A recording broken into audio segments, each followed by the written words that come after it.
everybody. It's me, Joel Simmons, back with another It Starts With Me. You are going to absolutely love this episode. These next two episodes, they'll be stretched out because this was a absolute great guest. Guess who it is? It is Elena Meskhi Co. She is absolutely amazing. I don't want to tell you too much just yet. I want you to be kind of surprised, but I want you to know that for every single person that's out there that is going through struggle inside of their life or different types of darkness or pains, this is the episode for you. There's going to be so much uplifting in this episode and so many skills that are going to be delivered that you would not be okay with yourself if you missed it. So please settle down and get ready. All right? Okay, let's talk about the other shows we have. Remember, on Monday, Michael Seville is doing What It Takes. 9 o'clock, look on Michael Seville YouTube. On Wednesdays at 12:30, It Starts With Me. Please be here with us again. All right, and then on Fridays, we have the Community Weekend where Mike Seville and myself give you lessons that we have learned and things that we've gone through that have helped us to overcome, as well as those things that have caused us some failures. Anyway, without further ado, I want to go ahead and introduce Elena Meskhi, and she is the owner of Elena Meskhi Company. She is the CEO as well. Her business is registered in London. All right. She is the CEO and owner of her accounting practice, Elena Meskhi Company, the best-selling author of her book, Rewire Your Business for Success, an NLP master's practitioner in the UK, and she is absolutely fabulous. At this time, let us welcome to the show, Elena. Hello. And Sophia. Well, I'm definitely glad to have you here with us, and I'm glad that you had a chance to meet up with Anna. She is an absolute doll. She's amazing. So, Yes. Thank you, Anna. And how do you pronounce your name? Is it Elena? Yeah. Elena? It's fine. Elena. Yeah. Elena Meskhi? Elena Meskhi. All right. That's awesome. That's pretty cool, though. I started to hear a little bit about what you were talking about, and I was like kind of digging into that. I was really interested. It sounds like, well, number one, you got great character. Oh. Absolutely great character. Thank you. Yeah, where are you located at? I'm in London. Originally, I'm Russian. I moved here about 20 years ago, so I have been living in London for the last 20 years. Built up my family, my business, my social circles, my network of professionals, clientele, and everyone, and really enjoying it. Wow. So I've got to get to London. We've had maybe 3 or 4, maybe 4 or so of guests that have come from London. Maybe more than that, now I think about it. And I'm just so intrigued. So when I get out there, I'm going to have a whole lot of friends I want to come by and see. I'll be like, hey, what's going on? It starts with me, guest. Let's go. Absolutely, isn't it? This is how it all starts. It does start with you. It does start from each of us to make a difference and to see how to help the world around to transform the lives of others. So to deliver the message. So you definitely have you ever been to London? I have not. Okay. You need to fly over the Atlantic, isn't it? Yeah. It's about time that happened, huh? Interesting.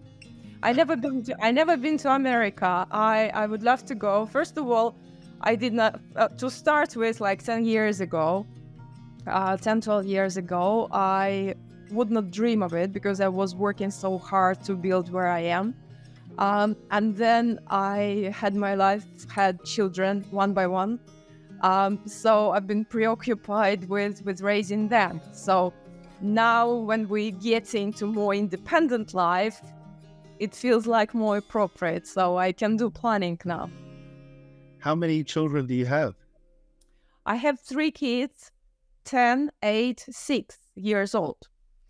Wow. All right. I have 3, 24, 17, and 12. That's it. You are free. You are sorted for life, Joe. You sorted for life. You see, you're never bored now, right? So you always have a company. You're always entertained. You're always ahead of the game. You're on top of the fashion, on top of the high tech. They know better. They change your life. They bring something new in the life every time. I find it absolutely amazing. The new generation, I'm just when I'm surrounded by my kids and they have friends, and of course our kids always gonna be our kids, but when they start and share their opinion or giving the advice is like, it's smashing. It's absolutely smashing. And most of the time it's absolutely reasonable, valuable information what they're sharing. And I'm like, guys, where did you get it from? You're just 10 years old. When I was 10, I was just playing with the leaves outside and jumping with a skipping rope.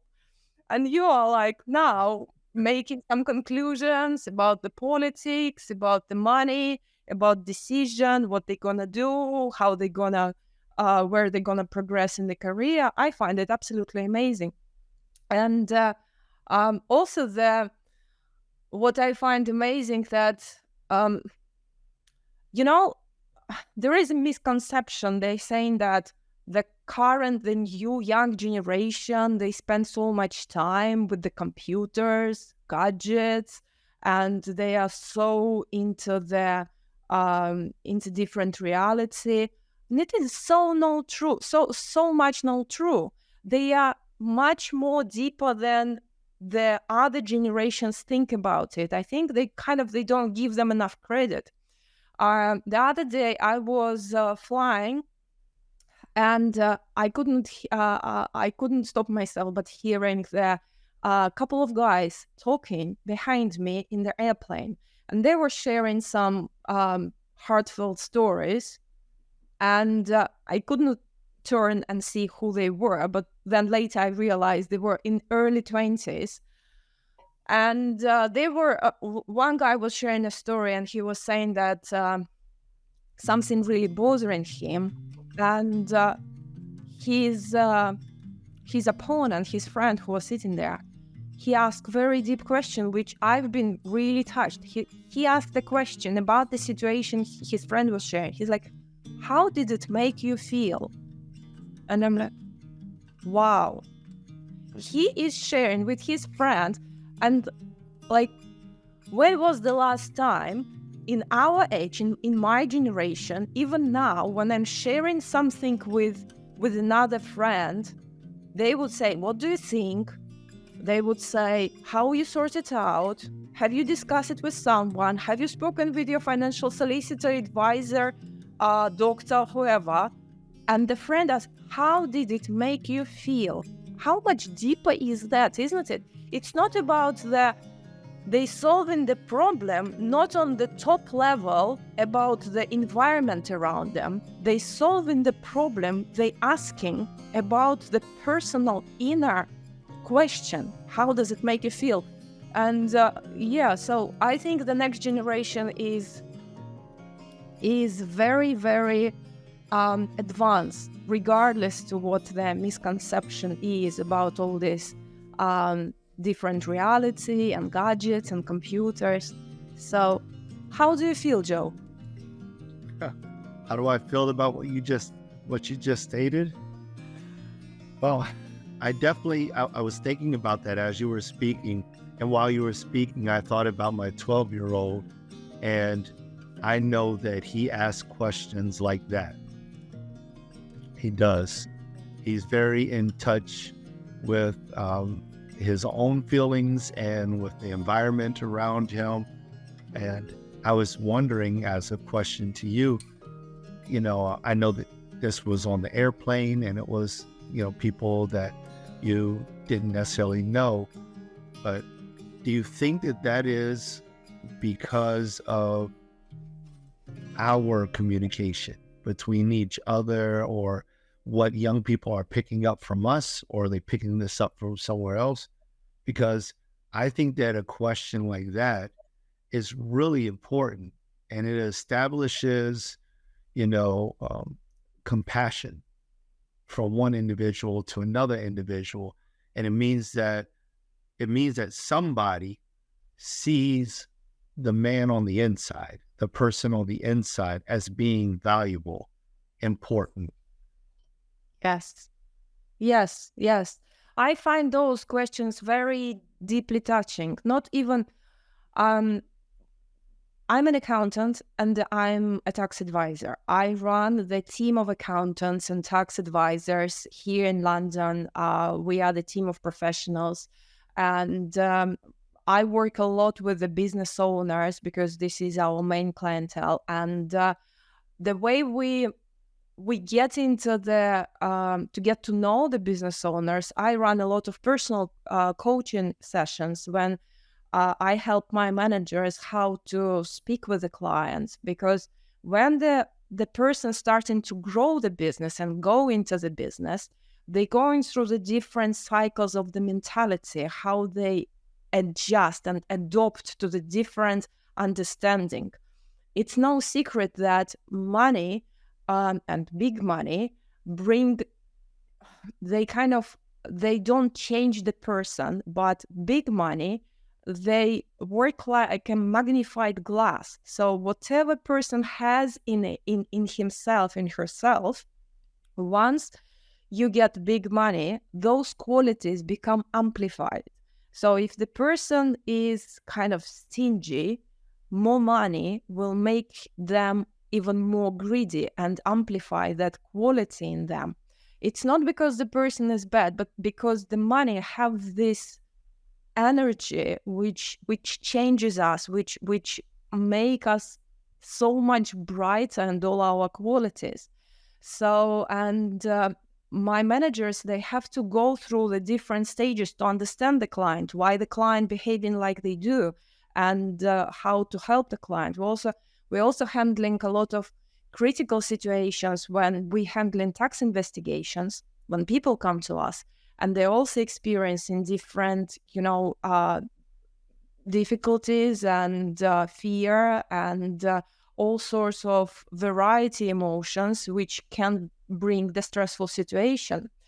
So one of those very, very common questions we ask is, how does it make you feel, in order to help to live through the situation, rather than living every time in your head. When you start vibrating, when your hands become cold, when your feet becomes cold, this means that the person just dissociated with the body. So coming to it starts with you. In order to solve the problem, you have to be in your body, not in your head, but in your body everywhere, in your feet, and understand and feel, not just think, but understand and feel as well, to feel yourself, to be on much more congruent level with yourself. I find that very important. Mm. Do you think that because that's so important to you, that you are able to hear that question more clearly? I mean, because people are always talking around us. We go to restaurants, the mall, you say you were at the airport. So there was hundreds, if not thousands of people that you walked by, or stood in the line with. But at the end of the day, it was this particular conversation that stood out. And it was that comment that really touched your heart. Do you think that that is because this is something that's akin to you? Of course, of course. We picking up from our environment, and we hear what we want to hear.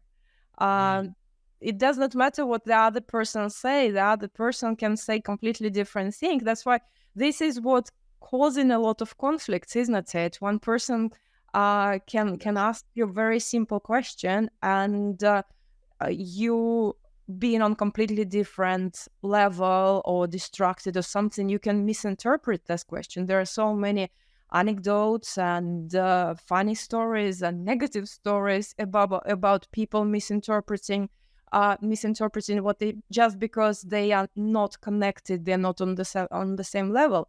And in this particular case, yes, this is what I find important for me. And I found it for quite a while ago that no matter what I do, I want to be the first person I want to check is I want to check with myself. Is it okay with me? Do I like the situation? How do I feel the situation? Not about other people beliefs, dreams, anticipations. And I think this is what has changed my life, because once I started to respect the first and only person in my life is myself, everything started to make much deeper and happier. And I think I reciprocate on a different level as well. That is powerful. And that really does tie into, the type of work that you do as being an accountant. I mean, every accountant has to keep their own books before they can help keep someone else's. Definitely. And then the words that you heard from this random individual on an airplane was about, the inner person inside of them. And then you mentioned about your own children and how you believe that there's so much more to your own children, as well as many other children of this day and age. And you based everything off of the exact same thing. So please tell me, how did you get to the point where you realize that you need to first be okay with yourself before you can be okay with anyone else? Oh, Joe, that's such a deep question. It's a story of my life. I realized that I realized it not that long ago. It's probably been a couple of years, and pandemic, the lockdown, this is what caused me to actually gone through the deep crisis and then, survive and resurrect myself. So I had a personal drama in the family where I realized that I took the savior position, savior role, and I felt it was necessary to save people around me during this personal drama. And by saving other people, I completely forgot and neglected myself, because I was out there saving them, and I was sleep deprived, and my food intake was not the appropriate, a lot of coffee, and all sorts of unnecessary substances. And then I realized that everything's starting to crumble, that other people, they are okay. Some of them, they want to be in that position, like the victim position. Some people, they manipulate to remain in the victim position. They don't want to be saved. And same as I am, I put myself into the role to be the savior. So kind of to get that extra prize, which who is no one asked me for, to save people. And it took me some time to realize that in psychology, that called the triangle of Berman-Karpman. There is I'm not familiar with that term. There is a scientific term explaining when people are getting themselves into the triangle. So the triangle would have the predator, the victim, the savior, and the predator. So the person will become victim, so demanding the attention, and this is how they manipulate the attention of others, and they will be very demanding. So and a lot of environmental and internal activities of the person will be done in that way. So they even can get sick unconsciously. Well, they will get sick without harming themselves, but it's just they will be constantly catching cold or feeling unwell and things like that. So that person will be the victim. In that triangle, there always will be this savior who will be looking after that person and feeding them the energy and make sure that they will save them. And at some point, the savior will get upset that the victim is not appreciating enough. And in that case, the savior will move to the predator and will be hunting the victim down. So, and it's usually two people, could be more people, who is traveling across this triangle. And unless you pull yourself out of that triangle and you actually recognize that I am the person, I am that age, I'm living here, I'm doing that, I'm not the victim, I'm not the savior, I'm not the predator, I'm living my own life, I don't have to wear all these social masks. And this is when everything starting to make sense. So I realized that I was part of that triangle. I pulled myself out. And since then, I started to ask all those questions. And the universe started to change things around me, to which I'm very, very pleased. Aid said, what was the name of that again? Was it Karpman drawing? It's the triangle of Karpman-Byrne. Okay. Yeah. Okay. So that's interesting, right? So, and I love your story. I thank you so much for sharing that, because that's heavy. That's heavy, and many times we look around and we're looking at different people and different situations. And we recognize other people are maybe not be doing as well as we are. And many times we as people, we just kind of like bypass that, keep on going. But then there comes a time when we aren't doing so well. And we're looking for somebody to help us, but maybe we don't know if we should ask for help. Maybe we don't feel like we should ask for help. Maybe our ego's too high. Maybe we want to ask for help and it feels like nobody is there. Just a lot of different scenarios. However, when you're in this scenario, when your life is like faced with so many difficulties and you look within inside of yourself and you begin to see the victim, you begin to see, the persecutor, you begin to see the savior, you begin to see those components inside of yourself, it changes the way you think about everything.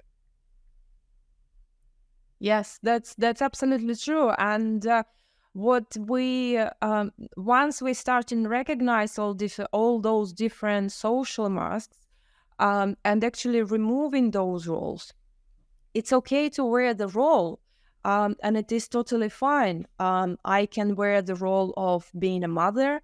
I can wear the role to be the boss leader. I can wear the role to be a wife, and that is totally fine. The only thing is, it's like clothes. You need to come home and take off your boss leader clothes off. You need to brush it. You need to air it a little bit. You need to put it in the cupboard and leave it there to brew. You need to take another set of role, like now I am the mother, and then you wear these clothes.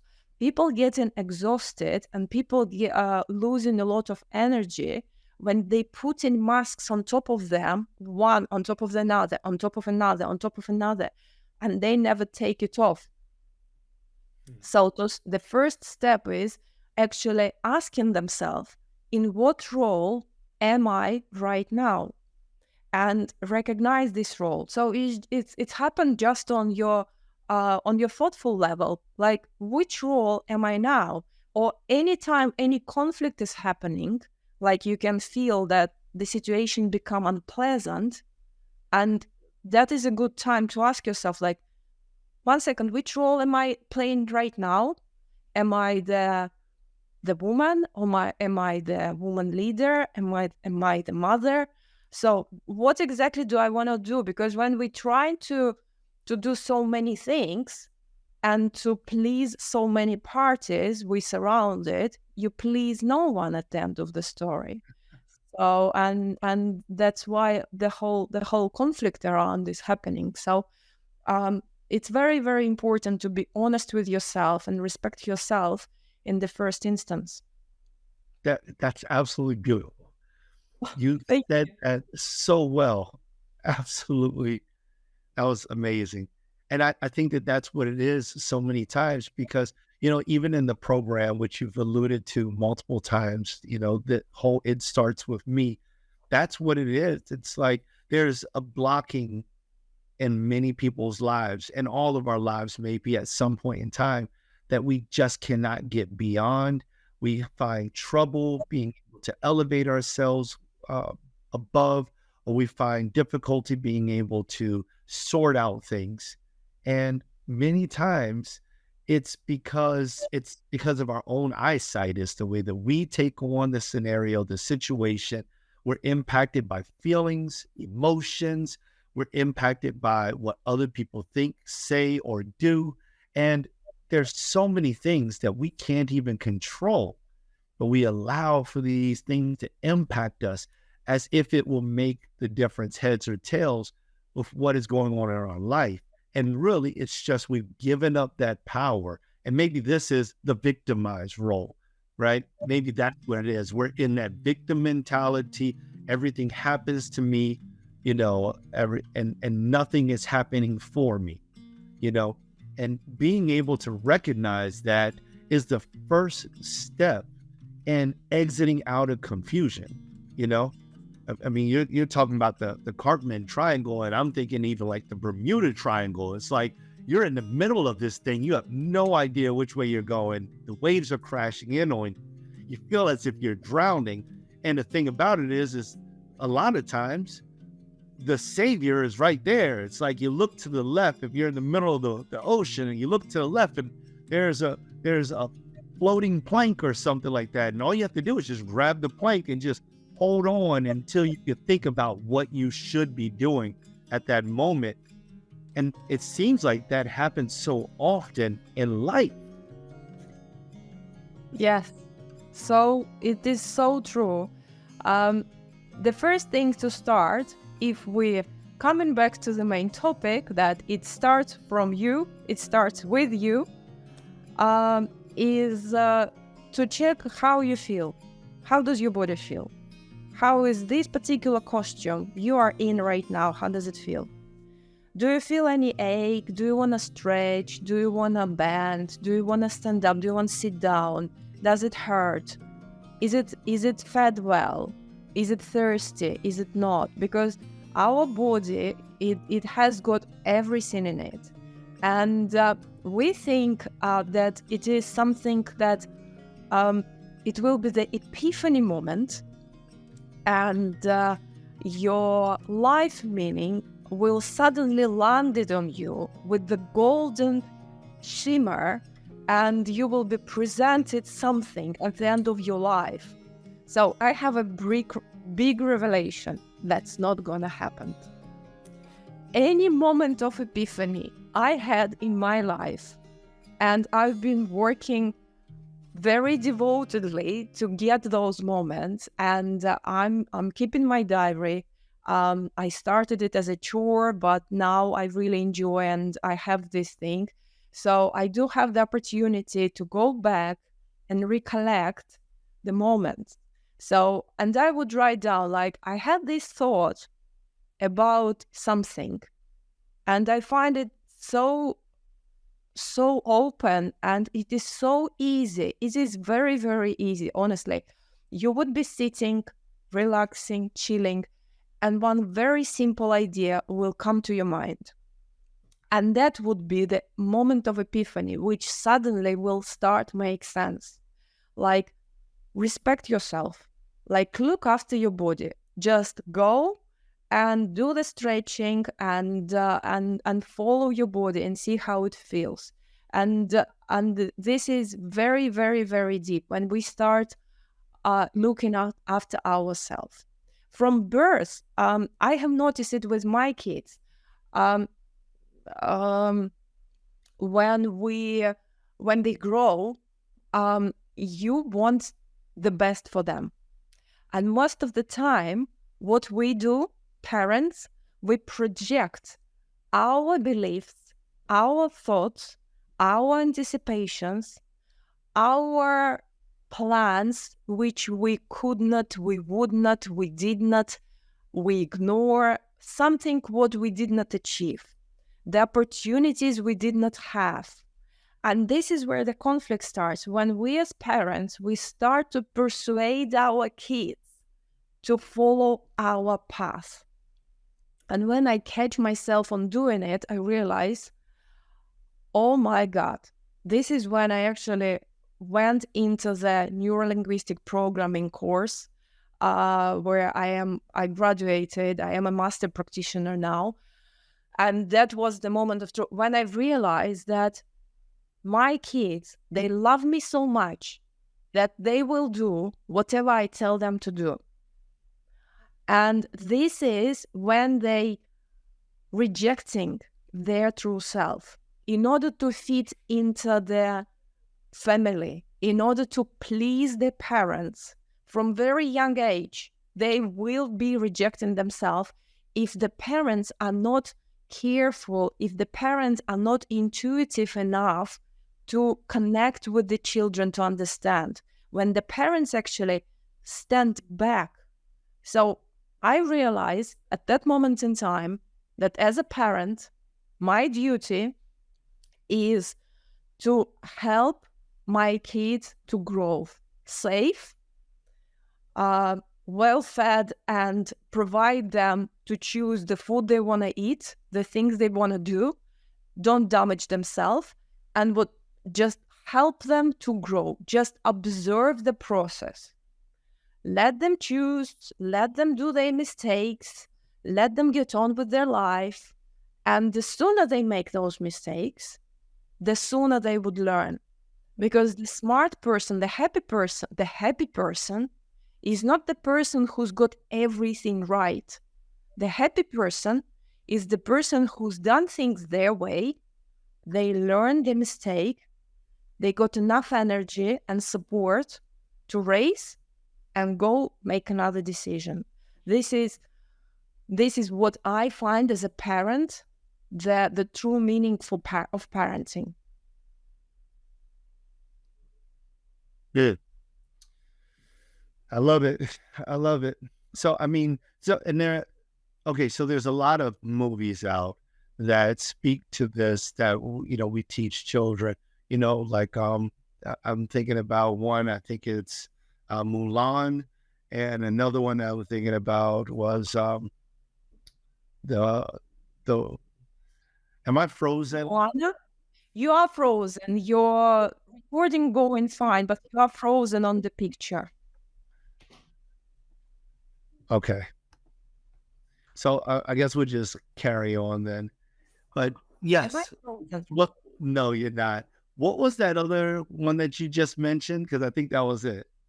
Moana. Moana, yes. So both of those, in that story, we have, father or mother or whatnot. Mostly it was a father that attempted to get their daughter to move in a specific pathway in order for them to reach whatever those heights were. And it's funny because we mention these things inside of the cartoons, and in the cartoons, we're like, oh no, that's not going to work. You got to let them grow up. You got to let them be. But when it comes out to our life, our own life, at that point in time, it's like, no, I want you to follow my footsteps. Exactly. With that being said, there's also certain things that even me as a father, that I am hoping and praying that my kids will pick up and they'll run with it, even if not to the same extent as me. For instance, my faith, my belief, I want that to transcend through generations and generations. What is your take on that? You're absolutely right. And from one side, I would love my kids follow my path. But then at the same time, I really want them to be authentic and to be themselves. I do believe that each and every one of us, we came here uh, to um, to achieve what our soul meant to achieve. I'm not gonna go too deep into that world, but I would love to. However, there are so many movies and so many stories when, by persuading kids to do something you think is right, that takes them the wrong direction, and then at the end of the day, it's their life, and you just there, you support them. And this is what I repeat my kids every time. But occasionally they can return from school and they would say, oh, I think you're gonna be very angry with me, I've done bad at math or something. And I'm like, that's amazing, you've done this test with that many with that score, that is absolutely fabulous, and I'm so happy you've done it, and I'm grateful that you're sharing that with me. And what shall we do next? Do we want to do something else about it? How does that make you feel? And they would say, you know what, I feel okay about it, I don't bother. Fine, let's let it brew. Maybe it is just the protective mechanism, they don't want to be rejected. So we give it a couple of days, then they will come back. I thought about it. It doesn't really feel nice to be the last in the class. I think I want to do something. I'm like, yeah, very mature. And what do you think is the right thing to do? Can you come up with a plan of 3 points? What's the right thing you want to do about it? And it all depends. They sometimes come back and they will have very detailed plan. Like, look, I thought about my problem. I think I want to do ABC. What do you think about it? Can you help me with that? And we take it from there. So they are 10, 8 years old, and they're already solving their own problems. And they know that they have parents who are resourceful, who are supportive, and who is going to be there to help them whenever they have any issue. So I'm totally up for anything my kids to do. I love that. And I agree with you on that as well, because one of the things about me that I'm always looking to do is teach my children. I don't like to teach them what to think. I like to teach them how to make good judgment, because there's going to come a day when they're going to leave my household and they're not going to have me there to guide them and keep them. And I just feel like it's so important to teach our children much more about how to think and how to think well, rather than, hey, and who's this one? This is my daughter, Sophia. They feel it. You start talking about kids. Say hi to Joe. Hi. Hi, Sophia. Look at you. You are absolutely darling. Your mom is amazing. Did you know that? Yes. She told me she read 2 books already. Where'd she go? She read 2 books. Oh, Wednesday. What book is that? I don't know. Let me tell it. Tell Joe about the book. Okay. My kids are very proud that their mom author of a couple of books. One is Resilient Woman in Life and Business, and another one is Rewire Your Business for Success. So thank you very much, my young manager. You see, they bring it on. Oh my God. Oh, yeah, you're amazing. You're absolutely amazing. And you took that time to mention those books. I think that's just wonderful. So what is it that you're going to do when you get older? Do you know yet? No, I'm thinking about either being an artist or a teacher. I don't know. I think that whatever you decide to do is going to be awesome. And do you realize that you're now on a podcast right now? You're going to be on YouTube, and you're going to be on different podcast channels, and people are going to hear your voice, and they're going to say, wow, she is an amazing young lady. I can't wait to hear from her later in life. Let's keep in touch. Definitely come to London. Visit us. That would be our honor. So yeah, you see, outspoken, not shy, coming everywhere, ready to promote her mother. This is what the young generation is all about. So I'm very proud of my kids. And you should be. And I think that this is key. I think that this was perfect. I don't think that that could have happened any better than that. And to see how you just allowed her to come into the screen and be a part of the show was just absolutely awesome. And it goes back to, how what we teach our children is what they will grow with and grow in. And, because at that moment you could have backed her up and maybe she could have become afraid to ever jump out in front and to ever become or develop in certain ways. And that's not what we want with our children. Many times we'll do certain things like that, thinking that we're protecting them or thinking that we're keeping them out of the way. And in the end, what we've simply done is we planted a seed inside of our children that when it grows, we'll be disappointed with it because we taught them to be bashful. We taught them to not jump in. We taught them to not be bold. We gave them all of those different things and we didn't even realize it. Yes, yes, yes, yes, yes, 100% yes. You are absolutely there. There is a very deep reason you are the host of this show, Joe. It's such a pleasure talking to you with the like-minded people. I'm very, very pleased. Yes, you're absolutely right. I think kids they know when to shy, when to stand out, and when to say something. So it's very important for the parent to support, and if it's not the right moment, then explain when to. And you know what, I think that on the energy level, kids, they also understand and they feel when is the right time to come into the conversation, because I could have a complicated meeting with the client about the tax investigation. And I know that my kids, they are old enough, they will overhear what the conversation about. They will see the seriousness of my face. They will hear how I speak and my all body language. And I'm sure they're not gonna walk in. I mean, they never walks in on such situations when they feel that it is inappropriate now to jump into the conversation and say hi to the other party. So yeah, I trust the universe. I respect myself.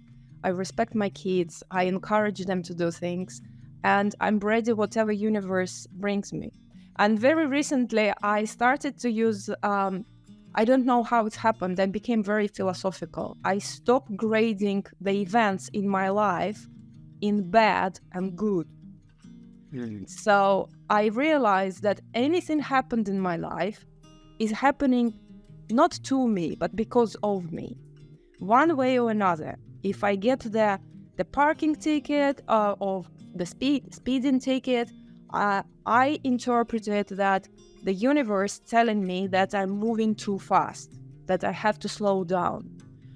So, and I stopped sharing this, segregating something bad happened, something good happened. And I'm trying to teach my environment and people surrounding me. Like sometimes my manager occasionally like, we have bad news. Or like, we have any news.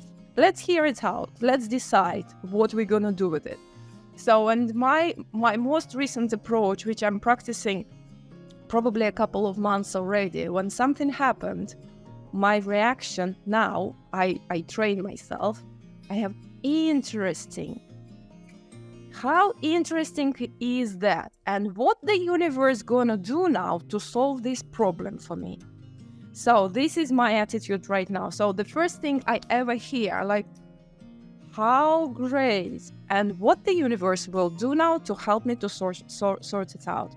Because I'm sure that anything happens in this life is happening because of you, and for you to learn, for you to grow, for you to go deeper, to understand the in and out of the situation, to recognize your shadow side, and see how that actually will take you to the next level. Very good. That's very good. And you're passing it on to your children, as well as the many people that you meet along the way. And that is just, it's enriching. And I feel that coming from you. You know, it's an extremely important conversation, because this is what It Starts With Me is all about, and it all started back when you realized that you had to look on the inside. You had to take care of yourself. And I so feel that, because this whole show it's like your testimony only in my shoes. That's why this show is here. And for us to be having this conversation, there's so many like things that have happened, because you used the word resurrection. I used the word, when I came through, as awakening. When I went through all of this, I had awakened. You had stated that you began to basically pour into so many other people as things were crumbling around you, until it came to a certain point and you began to look deep inside and make those changes. Well, I began to pour into everyone else as well. I began to pour into people. I traveled all over the place. I became extremely occupied with helping somebody else while I was dealing with this struggle, this frustration, until I got to this point where I realized it was me. I had all of the power inside of me to fix me. And if I could do that, I would be free. And it was an awakening. And I absolutely love your story. And I love that your daughter just showed up, because your daughter is evidence that what you have done and what you are doing is working. And so every single mom that's out there, every single working woman that's out there, and even if a man will be willing enough to lay his ego down and to hear these words, he can learn the lessons that you have poured into this episode today. Everyone can benefit from this. It Starts With Me, and make a change in their life. And I thank you. Thank you, Joe. Thank you for such kind words. I really felt the energy, like through the screen, pouring my way, all this rainbow of emotions. I can see your eyes, and I'm very, very grateful for sharing that, for recognizing it. I think you're doing absolutely amazing cause. It starts with me. It definitely starts with me. And the more people will recognize that, I think we will get more awakening people from this different slumber when they feel that they have to satisfy someone, they have to prove something. Life is too short to live someone else's life. We definitely have we have to recognize there is a reason we're here, and we came with a very determined attitude, personality, and we have to waken it up. That absolutely, I agree. I support you. I support your course. And I'm very, very thankful that you're doing it and you're bringing it to your audience out there. Thank you. Thank you so much. Now, make sure that I pronounce your name again right. Elena? All right, Elena. What is there that you would like to leave as like closing words of wisdom? And how can people get in contact with you?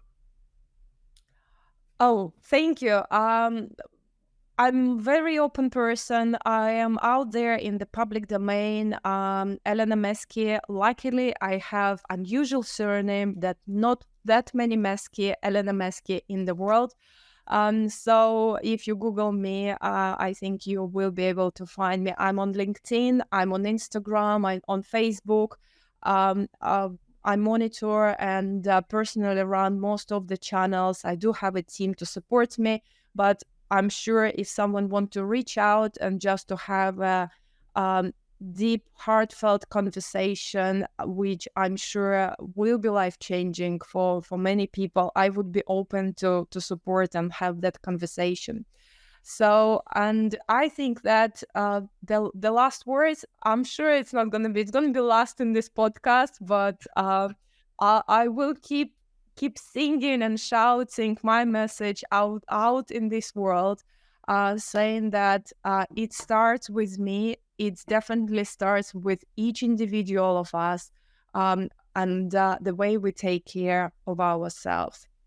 So there is no bad conditions. There are no bad environment. There is you, and once you recognize that you're responsible for your life, that you are responsible for yourself to be happy. Your happiness is in your hands. And that happiness is not something hard. You have to work. You have to, work yourself out in the office or at work or in the gym or satisfy someone. The first and the only person, you have to make yourself happy and give yourself whatever is missing in your life. It could be the cuddle, and we can cuddle ourselves. You can find the support and find nice podcasts and people who can cuddle you. And the first thing is smile. You start smiling and people will smile you back, because this is how we all opening our hearts, is through our face, through our smile. So that's why be happy, make yourself happy, respect yourself, and enjoy this life. The life is for people to be happy. I love it. I love it.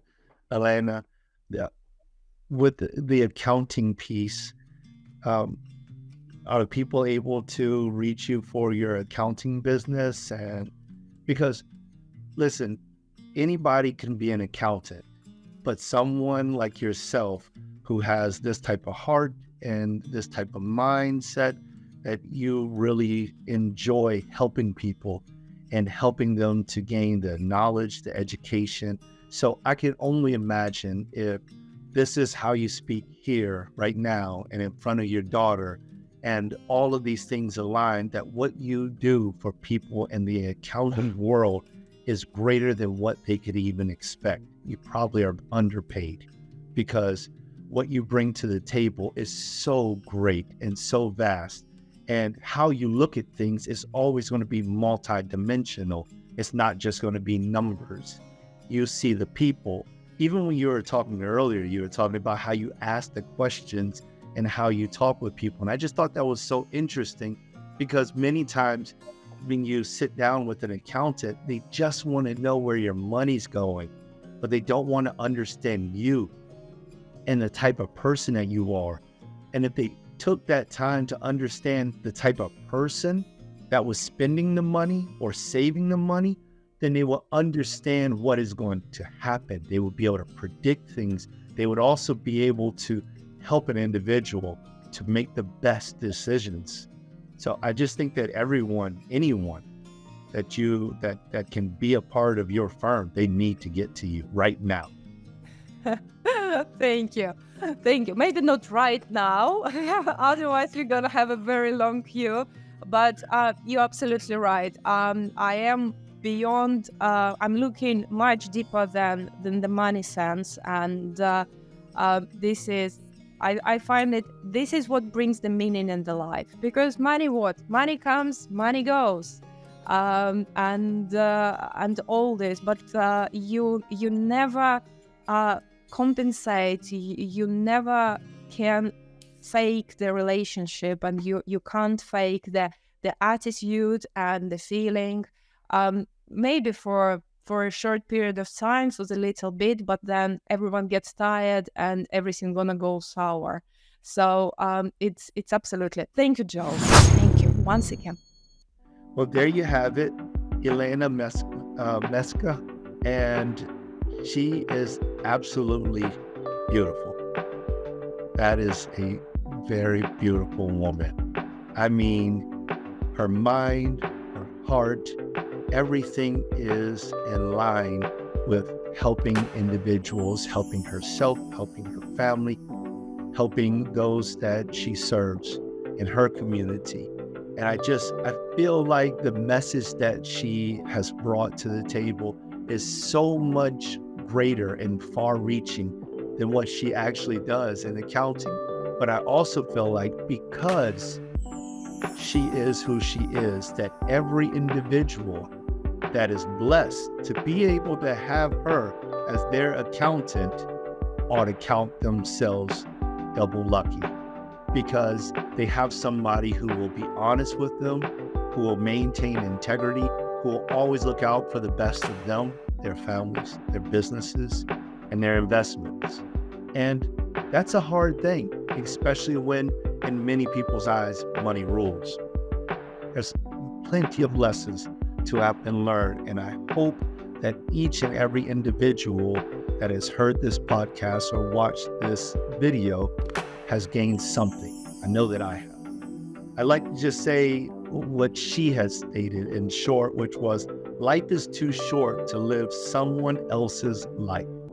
Life is too short to live someone else's life. So no matter where you are, remember, as much as it starts with you, it starts with me. Take care. Peace.